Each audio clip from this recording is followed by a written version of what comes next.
Hey guys, Mark Rodriguez here. Johnny Rodriguez. And Wendy from behind the camera. Yo. Who? And we're gonna go to okay, Angel, look, you've been cool at least with the Toy Shack thing in the last episode and all that stuff. Can we just kind of bury the hatchets finally and not kill each other and stuff? Guess it could maybe be more fun if we instead, bury each other in these games. Yeah, there you go. Not real. How about I go kick your ass with Pac-Man? Okay, there you go. Yeah, deal. How are you, Johnny? Deal. Fist bump? All right, fine. Good enough. Good Yeah. enough. So we're gonna check Come on, let's out go, player guys. one and everything, and hopefully, she won't kill us or anything. Let's go inside, guys. Player 1 first opened up in Orlando, Florida back in 2013 by the founder Jeff Benoit. It was such a big hit, he would eventually open a second location in good old Las Vegas in 2019 on Maryland Parkway. Player 1 has a huge selection of arcades, and similar to Draftcade, you just pay the cover charge and the arcades are free play.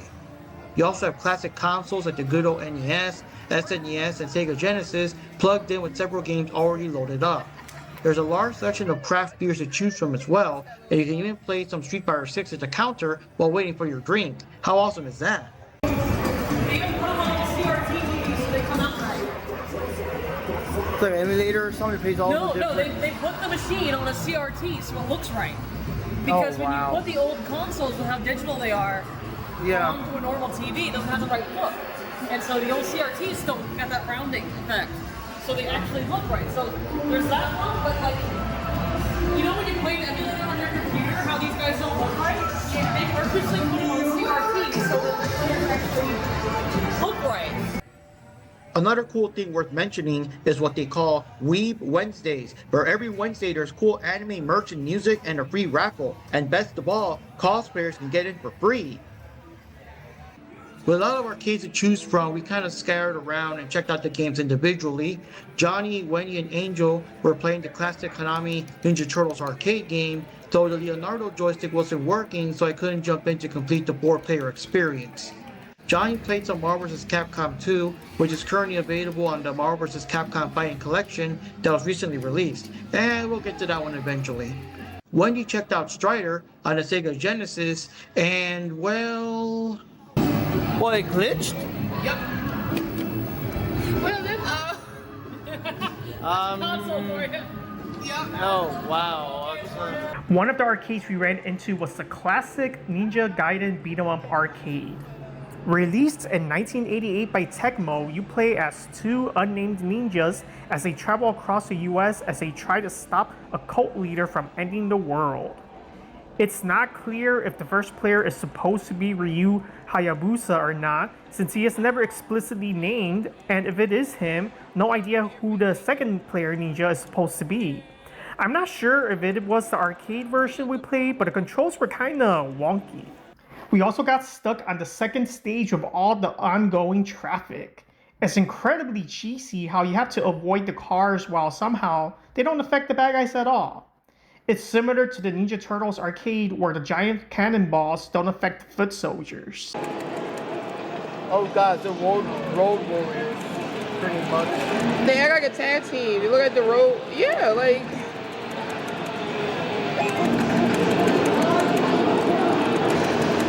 But if they catch you, they're gonna throw you into the other one, and then like a tag team.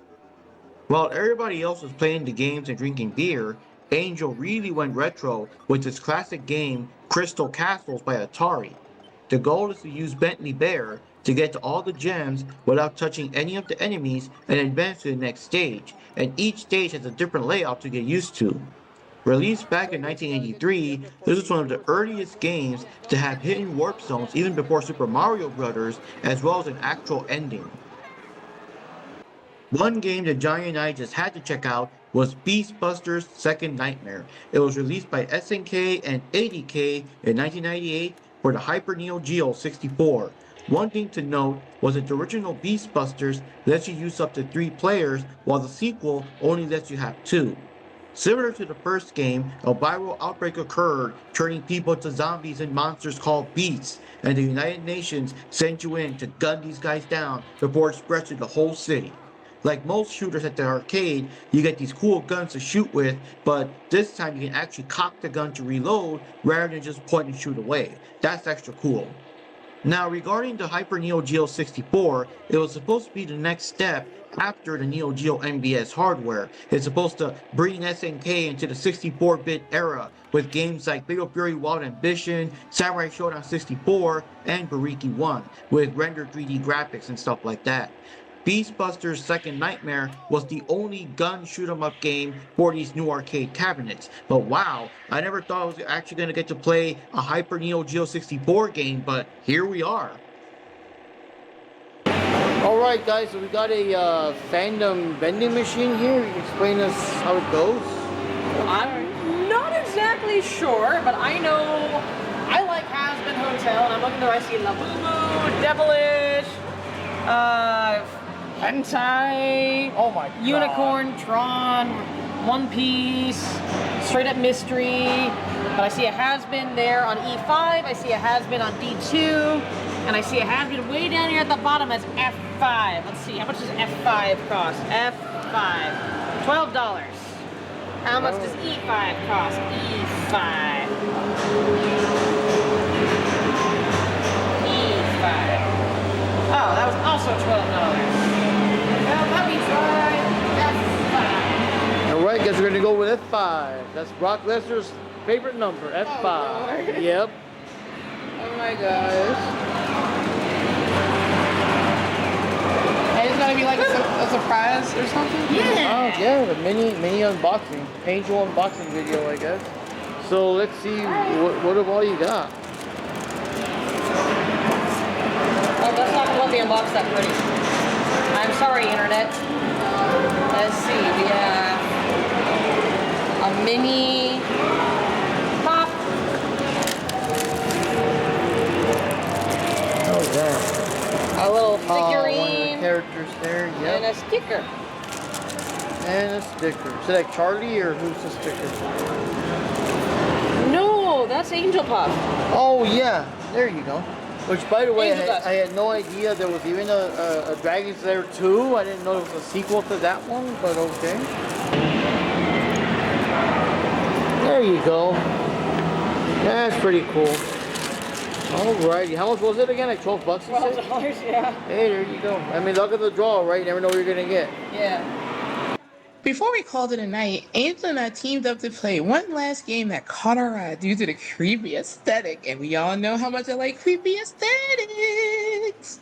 Anyway, the game is called Carnival, and it's a shooter arcade by Midway Games released in 1998.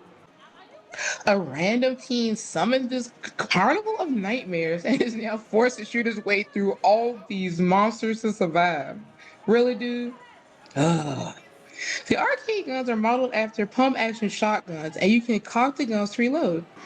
You shoot your way through 4 stages. You can choose between the first 3 to unlock the 4th and the final stage.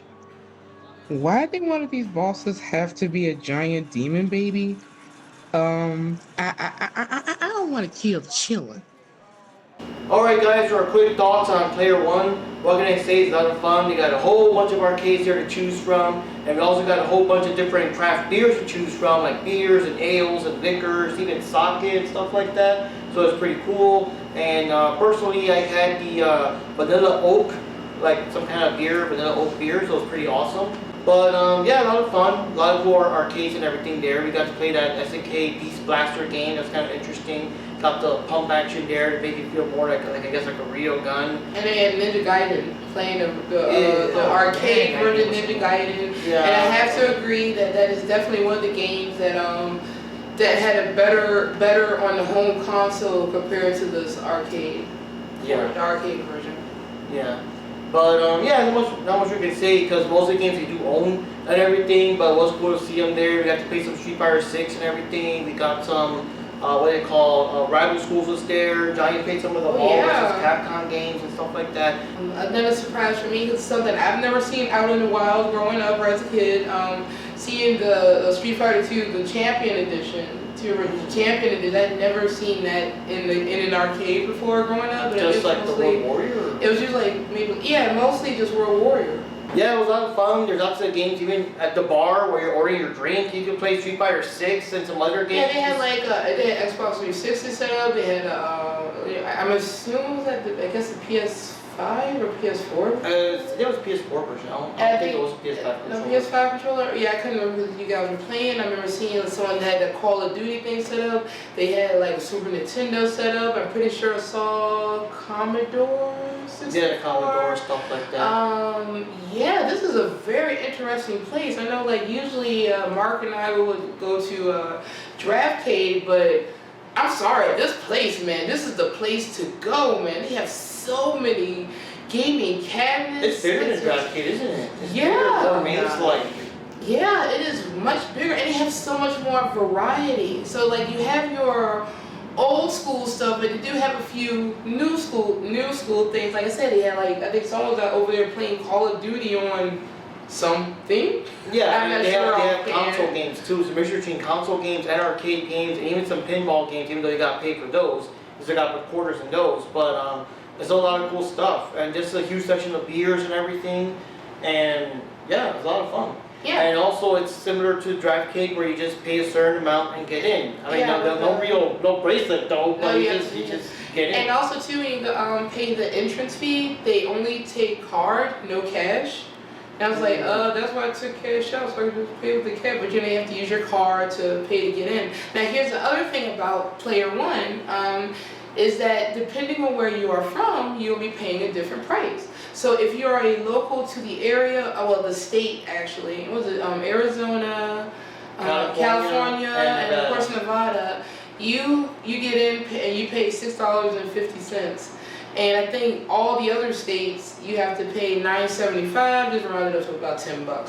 So Yeah. I mean, it's still not a bad price because all you can play, everything's accessible to you. As mentioned, you only have to, the only thing you have to literally pay to play with is the pinball machine. And also, I think to rent some of the booths out to play with the consoles for like half an hour or something. Oh, you actually do that? You can't just go over and just start playing? I think you have to like rent them out or something like that. But all the actual arcades though, those are all free play until whenever you get sick of them. Okay. Now, my only small minor complaint I do have is that a lot of the arcade machines, the buttons don't work well, Yeah. or the joysticks don't work that well.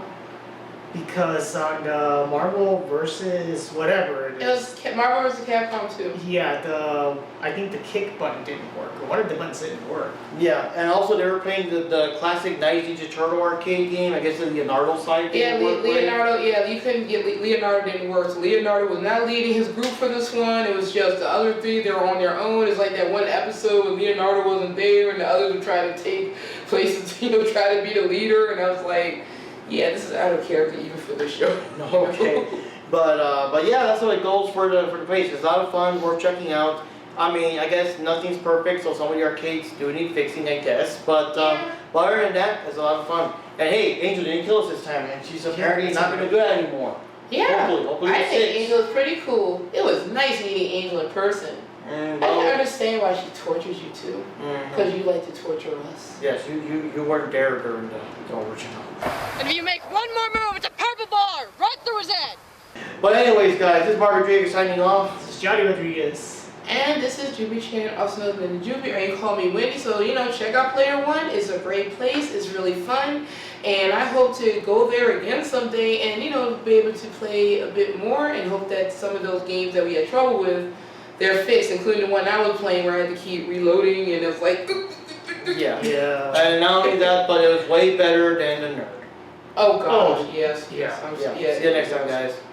Bye.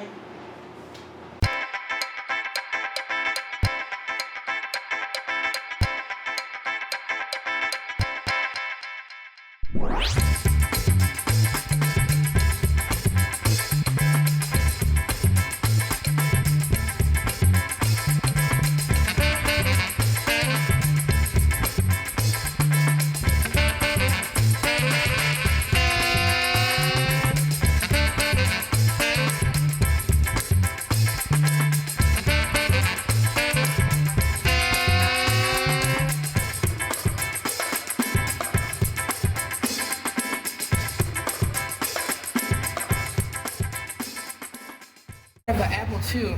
And like I said, that's what I had in my elementary. We had this one. My elementary school had that one. That's when I used to play number munchers and stuff on it. Oregon Trail. A50 Mini and the Star Wars Electronic Battle Command game. Oh, that's pretty cool. All this like older stuff. Yeah, you know that's going to draw me straight to it. You know. Yeah.